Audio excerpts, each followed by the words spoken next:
Wola wola wola Ndwana, welcome to my channel, South African TikTok Moments. So on this channel, we catch up with what was said and what was done by our faves, be it our socialites, our celebrities, our influencers, anything that's trending on the socials, I got you. Where did they go? What did they do? How did they look? And who said what about who? I got you, boo. So hit that subscribe button because deep down inside, I know you want to know. Honey, believe me, I am ready to serve. So for now, who is the spotlight on, Ndwana? The spotlight is on Gogo Skoteni, or should I rather say DJ Skoteni. Now, this controversial Sangoma has been giving her opinion on almost everything lately. We tried to build a future.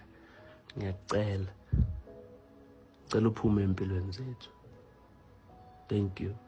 No, tell her that you don't want to be with her, you don't want to see her, and I have a fucking address, okay? And her stupid ass that whatever you guys were doing together, it is over. And I'm not going to leave you for a rat that stays in Turffontein. A stupid girl of Fasipondo, or you thought it was good enough for you to come. You tell her that you're not interested in that shit. Because she's shit. And you tell her that she's shit. She was only good for then. She's not something you're going to build a future with because she's a fucking asshole. Sathi sisabheke lokho nangu uSkhotseni sekafakazile. Nizile bathi azange ajole kuphela umithisile. Umnakwethu unengane. Sekhulile ingane. Yeah. He nayi dusty lesilahlela ngaphakathi kwama relationship wabantu. Ngizami. Relation ngathi uthandana nomunye ugeli.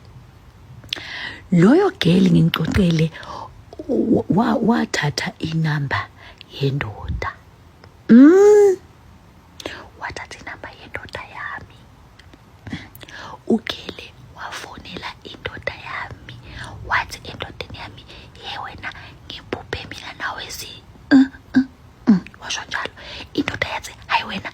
Wathi ugeli, "Yes, idlozile ngibonisile." Indoda yathi, "Okay, asifeze amaphupho." Yeah.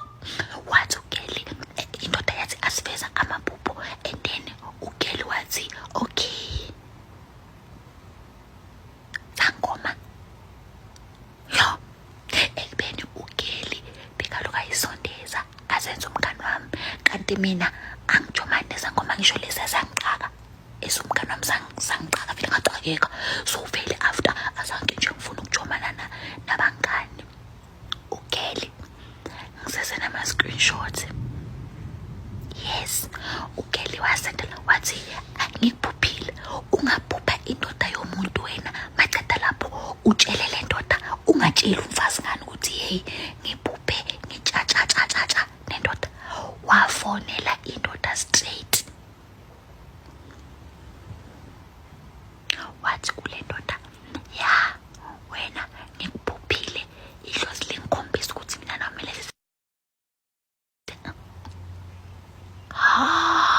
maceda indoda nayo yathi indoda mosinayo ke. Indoda yabona phela umuntu oyelo. Indoda yathi, "Yeah, we can do it." Kanti ngizobabhaqa before. Ene mina ngifisa ngathi kube indoda idlile lapha ya idle besihambe. Abokobela benu nakutshela enogeli weza kami. Yeso. Ugeli weza kami azenza umngani. Ugeli walala nobhuti wami futhi bamenza so abubhuti bami boyithu embedeni. Ngiyazikhipha-ke manje kunini ngitholile ngiyasha la nangaza ngithi mina nginesinkinga yesifuba and angiphuzi i-brand. So isifuba sami siyasho kube ngiphuza i-brand bengizoyehlisa sengihlelela izindaba. Yeah, dala ngitholile from last year. Ugeli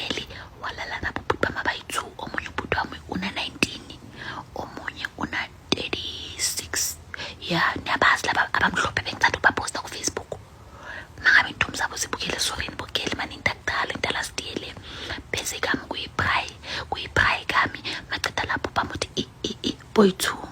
Hayi angikhulumi allegedly I was there. Ekamereni. Yeah, ukelamba nomngane kusongathi bekuyisitimela so bebayi4 badla ngapha batshintshisana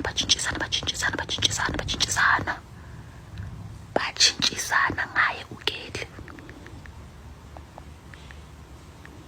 Ngiyakutshela kuna allegedly bengikhona bangathi yabona mose izinto mazenzeka ngabheka eminyango mangithi yo wena maqeda lapho ukele kusho ukuthi bekabafuna bonke ufuna ubudi yenani wafuna neyami ya ukele maqeda lapho ke amangala mina ukuthi awukade ukele uyiphatha zonke mina ngimazi alright yabona mase sonke sineyimfihlo but le angikona nje ukuyifihla kuneni ngithi ngiyacocela ilokhu indlela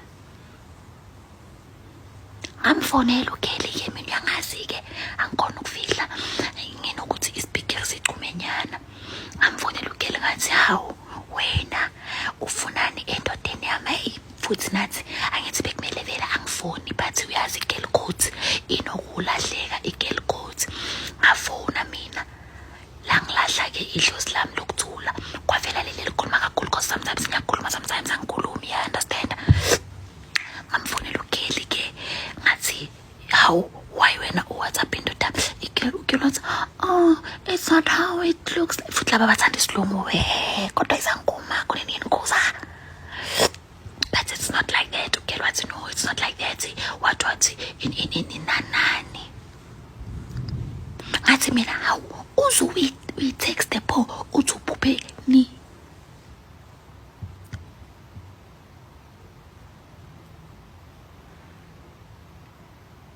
what it's not like that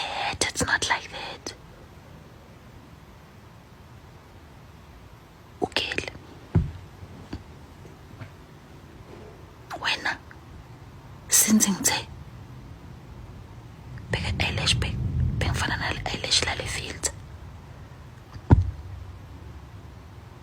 ngiyakutshela ngiceda lapho ke so ngimangele kabi mina mabathi ukele ngimina angimazi kodwa ngacala ukumbona lapho mina ya wayenza nobhuti wami khona ubhuti wami bathi ngizoshika amalaki bathi uLebu ya akuna allegedly walala noLebu nomladu empedeni wewani bamufashaza boyithu ukele vele ajabulile nasekuseni mangavuka ayit mina bengazi ukuthi lezi zinto niyazenza vele bengazi isitimela angisazi mina anyway bengithi ngintshela ukuthi ngiphuphe ngishada futhi bengishada futhi so asifeza namaphupho Kanti ugirl bekazazi vele ukuthi uyashada this past weekend. Hayi ke saliliza sisathi sisabheke lokho nakho sekabuyile futhi. Wakawe, Gogo's curtain is becoming annoying. Gogo's curtain is like, what did Sayan Buji do, guys? Like, unprovoked, nje. Unprovoked, not bothering anybody, wanabatu. And she's busy throwing out such backhanded compliments. Oh, umuhle. But, it's cause this, panel bita what? Oh, angazalanga, ubabuyesele ezulwini. Why? Like, why? Out of the blue, just in J, you just feel like trending in J. Like, what did Sayan Buji do? Like, guys, can you, maybe I missed it somewhere. Maybe Sayan Buji said something or tweeted something because maybe I'm not on Twitter, and then she felt the need to come and say all these things. Such backhanded compliments. What is that? Like, she's becoming annoying. Like, because there is absolutely no need. There is absolutely no need. Like, I don't, saw some video, some lady went see video. Kinga Gogo's curtain. Wacheka mang. So I saw ama comments about abantabaningi. Not that you care about ama comments and whatsoever, ne? But khona abantu abangakwazi ngama lives abanye bahlala besemsebenzini, they only see ama screen recording and they will only see nan. Sayan has never done anything to me. And I'm not saying you are wrong. No, I'm not saying it's okay. I understand. Cyan has never done anything to me. I have never done anything to her. However, she has once commented, even if you can go to her page right now, we blocked each other a long time ago. Even if you can go to her page right now, maybe on the past comments, people like saying I look like her. Ne? And then, what is Precious saying? Yay, Gitaba to me, Dichomi, Karike Masadiwa Monde, or Habata Luana, and Shapek Kamaru. Precious, you like attention and not today, sweetheart. Anyway, so, what she used to say on the comments when people commented was not good. About you? Yes. So someone commented about you on her post, then she responded? Negatively so. Okay. I-comment ya loyo muntu. And I've never retaliated, and it's not once, it's many times. Angibiza ngogogo, ngingazomjwayela kabe, ningazomphaphela lo gogo nje, what. Ngicela abantu babe honest. Just because I didn't retaliate ngaleso sikhathi, it doesn't mean I didn't see. Okay. You see now.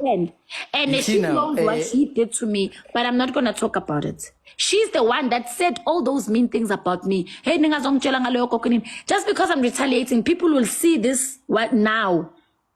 That is why I'm entertaining mina abantu aba responded towards what I said, but they don't respond to what has been said about me. Check the comments. Mzala, next time uyabona abantu bayakhuluma bayasho ukuthi okay true ke wakhuluma. Next time Mzala, akusibeke up to speed nathi sihlale sazi ukuthi if umuntu uyakwata ukwateleni because ngiyaqala ke ukuyizwa and indaba engaka ngabe kudala ngayizi. Mina mzala yazi mina nginjani? Mina utheni Mzala ngingaqala istory phansi. Listen, go to her page. I wish abantu bangakumention lapho, right? This is what happened. I booked Cyan. Yes. Okay. We were okay. I love her.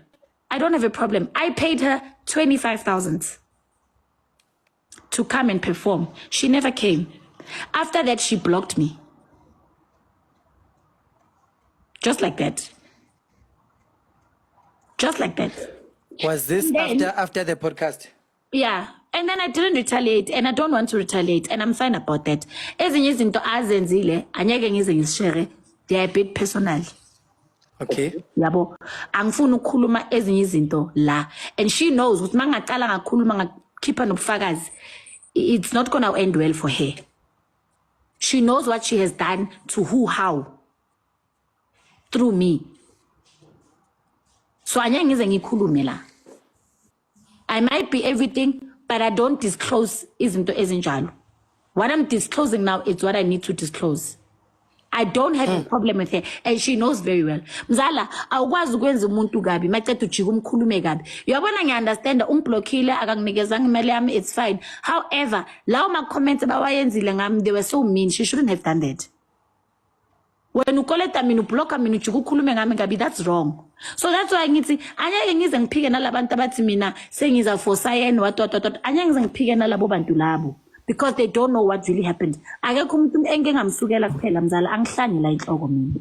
Uyabona nawe buningi isiphithiphithi nje umunye phezulu komunye. Anyways, my 15 minutes is almost up, so I will see you again next time.